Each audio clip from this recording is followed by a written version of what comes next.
welcome to Bird Barrier. We're here at ProLab Studios, and today, my name is Michael Gallion. I do business development, and we have Tony Giton, who is the guy with the most gray hair. The gray hair guy. From doing so much stressful bird control work in his life. Thank you, Mike. Jeez. But today, we're going to talk about something that's very personal to me, and that is how optical gel revolutionized the bird control industry. Yeah, and I'd like to, if I may, I'd like to turn it around on you. Normally you're asking me questions. Michael, if you've been living under a rock for the last 2 years, Michael is Mr. Optical Gel. I frequently go to Michael and ask Michael questions about optical gel. When this product was first introduced, Cameron said to me, he said, "Tony, I think I have this new product. I think it's going to be really great. I want to know what you think about it." And I remember looking at it at first, and I'm thinking, well, gosh, does it really do what it's advertised to do? There's a UV quality that we humans can't see, but apparently birds can see, and there's the sense, the smell, and the texture of it that birds repel themselves from. So immediately, I was a little bit hesitant. I wanted to know, what species are we dealing with, and that sort of thing. In the very early days, Michael, we did have a couple failures with some long-legged egrets. I know a guy had this big cage around his pool in Florida, and he said he had these long flamingos and these egrets out there, and they were up on top, and we suggested optical gel. We put it up there, but these long-legged birds apparently weren't too affected by it, but that was way back in the early days, just because their noses were so far away. Yeah, and then, but there are a lot of questions. Right. About the so product. that was in the past, right? So now we've kind of honed everything in. We focused in on it, and since Mike's been with this company, he's taken this product under his wing and really done a fantastic job with it. I just want to say that Michael is our optical gel guy. Yeah, I was the technical director from the very beginning, and what happened was I was just like you when the product first came, but I was new to Bird Barrier. I was recruited in, and I had studied the industry, and I was in the middle of a process of learning how to improve sales for the installers, right? I was in the middle of a study that took 2 years, but in the first year, I had concluded something really important personally that really set the stage for optical gel. And that was, I saw that, first of all, that a common problem in bird control was birds nesting in bird spikes. I thought, oh my gosh, as an outsider, I don't know if people realize how damaging that is to the whole industry. I said, well, that's just got to go. I don't know how that's even acceptable. Puts a bad mark on the whole industry that the very product that you can use for bird control not only can fail, but birds get worse from the product. I'm like, what the? Okay, that's got to go. Right. Then I came to the conclusion that, well, a high pressure deterrent is going to be needed to solve nesting. But I said, it costs way too much money to start the starting point for dealing with nesting with high enough pressure deterrent. And I said to myself, well, there's got to be a low-cost way to solve nesting. That's what's the missing part of the puzzle. I had already concluded this was long before anyone brought. Now then, lo and behold, a month or two later, Cameron Riddell said, Michael, you need to come in a meeting. We have this guy who has this disc that is supposedly effective for birds, and we always investigate, the claims of new products, new technology. Right. One great thing about our company is we're always... Let me stop you here for just 1 second. At that time, what Michael's talking about right now, at that time, if you had a nesting bird, if you had a bird in a nesting situation, there was really one thing to do. That was exclusion at that time. We did not have that other product that would stop nesting in these areas. Michael, take it away. Yeah, I mean, it's hard to believe that. I mean, and for me, like how advanced, and this is why we call it modern bird control, because there's there was such a turning point, a tipping point, if you will, like for the industry, when optical gel entered the picture, because it filled this particular need so well. In other words, you could install something in the same labor approach as spikes, but you wouldn't get nesting. You could solve the nesting. Now, I was skeptical, and the day I saw the first time it was brought here to our facility, we had the gentleman from Korea who was the originator of the product and the technology, along with a gentleman from the UK who had partnered up with them, and they really knew that they needed to get this into the U.S. market if it were to ever see the light of day. It hadn't really done well anywhere. There was a lot of skepticism. And I remember saying this, and this is a true statement. I said, I'm from Missouri, you'll have to show me. Right? And I am. I'm from St. Louis, Missouri, and that was my attitude, was like, dude, okay, what you're showing me looks pretty interesting, but I don't believe this is going to work. Right. Okay, so my first job, you know what it was with optical gel, and Cameron took some, I took some, and we went off in different directions. We said, okay, we'll meet back up in about 3 months. Let's do some experiments. Yeah. And I told them, well, my goal is to get this stuff to fail. I wanted to see how easy I could get it to fail.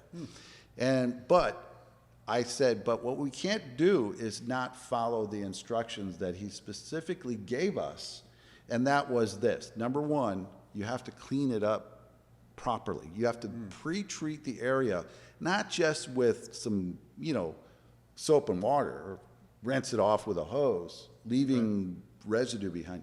You had to do a thorough job of cleaning. Now that really rang true, because everything that I had learned to that point told me that cleaning the site of all the droppings and all the bird residue has a huge impact on efficacy. Right. So I already knew that. I also knew that by sanitizing the site along with bleach, which they had recommended, a diluted bleach mixture, would also have a huge impact. And I knew that already. I knew that bleach was a great cleaning solution to sanitize for human purposes. First of all, it's great. It's a great cleaning solution. Right. And the smell of bleach is a deterrent in and of itself, and it's allowed, like we're allowed to use bleach as a sanitizer. So with those two things, I knew, and then they said, you must space these a very specific way. So when I headed off to make the product fail, I did not break the rules of instruction. That was one of the keys, right? As you've learned, right, like that's so important. So then when I set off to make it fail, I said, okay, I'm going to go to the worst. I have my job is to be in the middle of the worst bird dropping messes. That's where we live, right? Yes. Unfortunately, That's right. This is where all the not very glamorous. The gray hair comes from. Yeah. Not only doing the work, but explaining to other people that, for my job, I get rid of bird. You single guys out there, you know what I'm talking about. When they ask you, what do you do for a living? You say, you protect the world from dangers caused by birds. That sounds a little better. That's right. There you go. But so I went to this balcony here in Southern California, and it was nesting. Oh man, the balconies had birds, pigeons everywhere. And I just took one balcony and I did my first test on it. And this is a true story that a lot of people don't know. I'm going to tell you. First of all, it worked great. Like, I was shocked. I covered the nest, and I have this all in photos, and this is all documented. But the birds abandoned that balcony after I did the treatment. And not only they abandoned, they stayed on this wire power line that ran parallel to the complex about 30 feet away. And I sat there for 3 hours waiting to watch them go. Now, they flew a couple times, and it was the first time that I saw them do this behavior that went on to become known as the OG shuffle, the optical gel shuffle. What that is when a bird is flying in and it gets close enough to the optical gel that it immediately does this 180-degree turn and flies away, because the visual alone is freaking them out, for lack of a better term. And they flew to this wire, and I watched them in the car for 3 hours. Then I studied that site. I went back 24 hours. I went back 36 hours. I went back a week, 2 weeks, 3 weeks, a month, no return activity in that balcony. Wow. And right away, the owner of this complex says, do 3 or 4 more of these. When I did 3 or 4 more of them, guess what happened? They actually fired the site manager because I did not realize this, but the site manager of that facility told them that these birds could not be solved, first of all. Oh. And that there were, now they discovered. Well, explain that, the site managers. Was The- this an in-house it pest was- control It guy, was or- just like there was a groundskeeper facility guy that took care of the whole place. Okay. And for years he'd been saying, look, you know, these birds, they just can't be solved. I'm Right. sorry. They had residents that were leaving. They were Right. moving out. Like, I can't live in a world of all this bird crap. And Right. I got these balconies I'm paying. In Southern California, rents are so high. Like, and we don't get outdoor space. Right. You know, 10 by 10 square feet is like what I call a California acre. That's a good point. You know, like, and to have that little space of balcony is valuable. And they're like, and so they were losing residents because the bird problem was so much a part of the facility. So they fired that guy. They were very pleased with the results, but I didn't have any more optical gel at that point. We had only been given tests, but so I had done other tests that were equally as powerful, but we could not then sell the job. Now this complex wanted to go forward and do like 48 balconies. Well, at that point, it was about 90 days later, finally I concluded my research of 90 days. I'm like, man, these birds are gone. It solved it perfectly. I was shocked. Right. And this repeated itself multiple times. Cameron Riddell and I got together after about 90 days and said, okay, let's compare notes. Right. And he says, well, you go first. And I said, okay, I'll go first. I think what we have here is a game changer. It's going to change bird control. Right. Okay? And he laughed. Right. He laughed. He goes, oh, okay. Well, all right. Well, I had good results with this too, but I'm not going to say that. Right. And I remember, Tony, now I don't know if you remember this or not, but even Ray, even both of you guys, I was the new We guy. weren't sold. Yeah, you weren't No, sold. we were not sold yet. And they were, Yeah. the attitude was like, look, Michael, you're new, you're kind of getting too excited. Boy. But I was just like, no. I was like, okay, look, I've worked in the world of sales, and I had just gotten enough information about bird control, and I had done enough study of what was going wrong with pest control operators. Right. That I said, if this is consistent across the board of what we're seeing, Right. this is going to change bird control. And I held to Wow. that. I kept telling people, no, you guys don't know what's coming. You don't know what's coming. And it took about 2 years. Yeah. And all of a sudden, and I could tell you about the whole process about that. It's a whole nother Oh, episode. I watched it from but, afar. But you saw what happened. So then, you know, and that's why I wanted to be technical director. But one of the biggest things, why optical gel revolutionized bird control is this main point that I'm going to get to before we wrap up here. And I want to hear your thoughts on this for sure from your perspective. Right. But one of the reasons why this product revolutionized bird control is something I'm kind of proud of personally is that I remembered how skeptical I was. I remember how skeptical everyone was. I said, Michael, don't forget that everyone's going to go, what the hell is this? You're full of crap, and that they're going to be loaded with skepticism. So I knew 2 things were going to be needed to make this product revolutionize bird control. Number 1, we were going to have to do much more intensive training and not allow the product to be installed without our supervision, at least for the first 3 or 4 years. So I told Cameron Riddell that we're going to certify installers, and he thought I was crazy. He's like, we can't tell them how to do the, I go, yes, we are, and we're going to.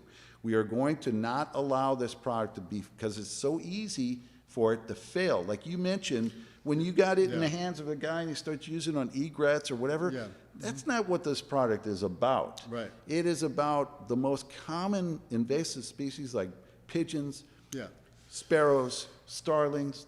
There's a strategy, and but most importantly, you have to pre-treat properly. You have to space these properly. Yeah. So I told that's number 1. Number 2 was that we would have to do test areas, not just sell the product. Right. So what I did, and I'm very proud of, in the Arizona market, we gave a bunch of free material out to PMPs Yeah. in the first fall of 2016. By spring of 2017, 25 free tests were given out, not one failure. Yeah. They followed the I gave it to them for free. I told them exactly, said, come back. And when I was at the Arizona Pest Show in 2017, I had guys at my booth selling the product for me. They were so excited. And that's when we knew, wow, this is going to happen. And then the rest is history. Truly, the rest is history. Now tell me, Tony, from your event, now shed light on yours. What's your perspective? Well, no, it's been a lot of fun. It's been really interesting for me to watch you go to work on this product for the last 3 years. No, the devotion you've done, the research that you've done, you've made me a believer. You've made, I know Ray and I have talked about this. You know, I deal with the hardcore old school guys. We're doing netting, we're doing flex track, we're doing, you know, all of these things that are proven products. Optical gel has opened the door for not only the old school guys, but all of the new guys. It's such a gateway product to get people involved in bird control. I love that. You know, it's the gateway drug. Well, it's not only one of the easiest products to install. Yeah.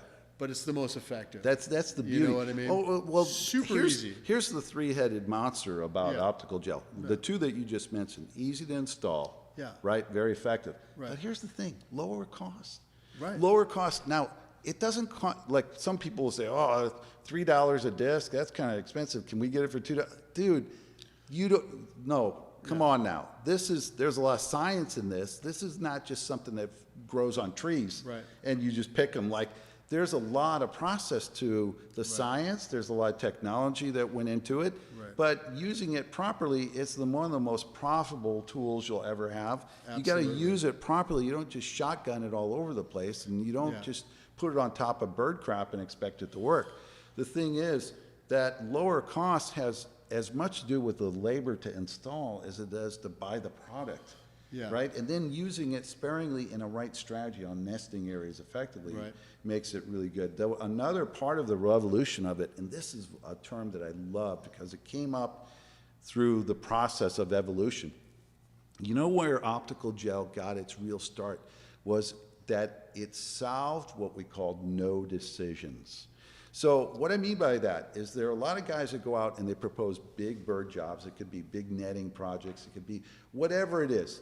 Some point, jobs are lost because the perception of the problem of birds versus the cost to solve it was too high. So now, go back to all the ones that you didn't sell and say, hey, I've got this new product. I'm going to do a little test. I want you to see it. Watch this test. And they see it and they say, oh my gosh, yes. And that's the thing about the no decision also, is that it solves it for less cost. They visually see it happen. Guess what the other thing is? There's two other components with this product that comes into play, and that is that the customer loves the eco-friendly nature of the product, okay? The fact that it's not harming birds. But how about this? Here's the thing that really uncovered itself to me, is that with it being so low profile, right? I put my arm up like this, try to put it in the screen here, but you get the idea. Look how flat that is. Right. And up high, you don't even see the product. Right. The other thing is customers don't want to see the deterrents. Right. That's the fourth part of the four-headed monster. The aesthetics. It checks the aesthetics box. Oh my gosh. And that's why, like those are some of the reasons on how this product has revolutionized bird control. It has so many practical applications, but most importantly, think back to the very beginning. Nesting birds. We need a simple way like a bird spike. Well, that's what this is. This came like, it was like the perfect timing. And I can tell you, Tony, this product not only changed the industry, it changed my life. Oh, absolutely. This has been a life changer now for me because, you know, the first year we needed to sell a half pallet to follow our agreement to become exclusive on this product for North America. We, in 2 weeks, we sold 3 pallets of this product. And I'm not talking about for one job. And sold out. Thousands of people are buying this product. Why? Because it's proven. Now, the last thing I'm going to point out as we wrap up is that there is a 4-year study that was done by University of Pisa. Simultaneously, in the year 2016, when we announced this product, there was this study that was being done to get the product fully approved for the European market. The University of Pisa did a study. This famous biologist, who's really highly regarded, spent 4 years. The conclusion of that study is available on a white paper on the Bird Barrier website. And basically, here's the conclusion. This product was 100% effective when used properly. Now, as a result of that 4-year study, now we offer a guaranteed results. 2 to 4 year minimum. Use it properly, you're getting guaranteed results. That's what's made this product just so amazing, and so excited for the future of bird control. This has been the pinnacle of what we call modern bird control. Modern biotechnology at its best, right? Right, and there's always exceptions, right? So we want to put that out there. There's always exceptions. If you call me and you have a turkey vulture problem, I'm probably not going to recommend optical gel. We have better products for turkey vultures. Yep. So I'm probably not going to use it, but given the parameters in which it's recommended for that particular type of bird, then yes. Yep. 100%. And that brings us to another podcast we're going to be doing is where are the limits of optical gel and where other products need to be used. And we'll talk about that in an upcoming podcast. Again, my name is Michael Gallion. This is Tony Giton. And thank you very much for joining us on this podcast, and we will see you at the next one.